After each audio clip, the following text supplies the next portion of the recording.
Mais la motivation, elle est très simple. Le travail de Goethe Institut est un travail d'ancrage culturel, un travail de contact et d'échange culturel. Et c'est dans ce cadre-là que l'idée est venue du centre de documentation, de comment on continue les collaborations que nous avons depuis 2008, parce que depuis 2008, nous collaborons. Et l'idée, c'était, puisque nous écrivons l'histoire générale du Sénégal, et que généralement les Sénégalais ne sont pas des lecteurs, comment faire pour qu'ils puissent accéder au contenu par l'oralisation, pour revenir lire l'histoire générale du Sénégal. Donc c'était ça l'idée à la base, mais aussi comment faire pour que les Sénégalais puissent comprendre leur patrimoine, mais comprendre aussi qu'ils aiment ce pays. Qu'ils aiment ce pays en comprenant qu'on a une histoire.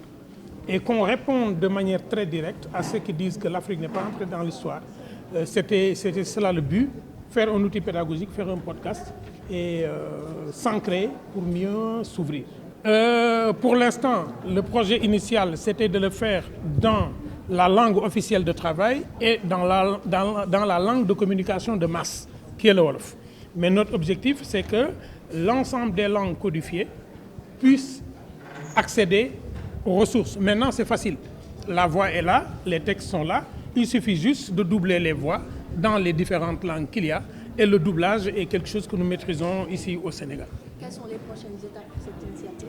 Les prochaines étapes, nous avons eu plusieurs étapes. Une étape de recherche, une étape d'écriture des textes et une étape de réécriture des textes. Parce que le texte scientifique qui sort de l'université est un texte froid. C'est un texte froid parce qu'il y a une distance entre le chercheur et le contenu. L'idée maintenant, c'était, puisque le Sénégalais est capable, quand son griot lui fait une généalogie, il est capable de lui donner toutes ses ressources. Comment le toucher par le cœur? Et on a utilisé 3 stratégies. La stratégie de la répétition, la stratégie de l'accroche et au niveau oratoire, ce qu'on appelle les assonances et les allitérations. Donc c'est par ça qu'on est passé pour avoir un texte oral à partir d'un texte écrit qui est un texte froid de chercheur du professeur Ibrahima Wade. Mais dans les podcasts, on n'a pas forcément révélé des dates, mais on a révélé des cohérences. L'une des plus grandes cohérences, c'est de montrer que le Sénégal est fait de continuité culturelle. Quand on prend par exemple la légende de Samba Gueladi Diégui, on ne peut pas travailler sur Samba Gueladi Diégui du Fouta sans aller à Bakel où sa mère était en l'attendant grandir. Mais on ne peut pas travailler sur Samba Gueladi Diégui sans aller à Koli Tengala. On ne peut pas aller à Koli Tengala sans aller à sa maman. Et aller à sa maman, c'est aller à son père Soundiata Keïta. Donc c'est ce que nous avons voulu montrer, les continuités culturelles. L'autre épisode qui nous a beaucoup marqué, c'est sur le Saloum et sur aussi le RIP. En travaillant sur Maba Diakhouba, on se rend compte que Maba Diakhou est de Ndiogouba, mais Maba Diakhou est de Diakhou Dieye. Et que une de ses femmes était aussi de la famille de Albouri Ndiaye.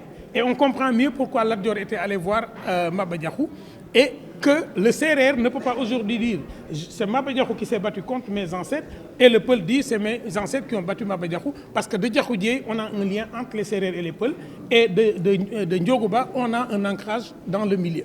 En travaillant sur Serigne Touba, exactement, on a la même chose. On se rend compte que Serigne Touba et Mam Aladji Malik ont le même ancêtre, mais c'est un ancêtre sur 2 générations. Donc ce sont ces choses-là qui nous ont le plus impactés et nous pensons que tout le monde va aimer ça. Pour l'instant, on a 32 qui sont déjà montés, diffusés. On a en 2 langues. On a des textes qui sont déjà finis. Et le studio est déjà prêt. Donc nous allons continuer. Notre objectif, c'est d'aller à 100 podcasts. Parce qu'au tout début, c'était prendre les différents volumes de l'histoire générale du Sénégal et les mettre en podcast. Mais quand il y a eu des difficultés, nous sommes directement allés aux archives nationales. Donc l'objectif, c'est de faire 100 podcasts et à partir des 100 là, aller vers d'autres langues. Et après, s'il est moins sûr, pourquoi pas infiniment, parce que ce que nous faisons aujourd'hui sera l'histoire dans 2 semaines ou dans 3 semaines. Il y a ce qu'on appelle un partenariat. Le Goethe Institut a mis en place l'ensemble des moyens, des ressources financières. Parce qu'au début, le projet est un projet initié par le Goethe Institut. Mais dans le cadre de ce projet-là, Kër Leyti n'est pas employé par le Goethe Institut. Il est un partenaire qui apporte autant de ressources que le Goethe Institut. Les archives nationales ne sont pas payées par le Goethe Institut. Ils apportent la ressource de l'État du Sénégal.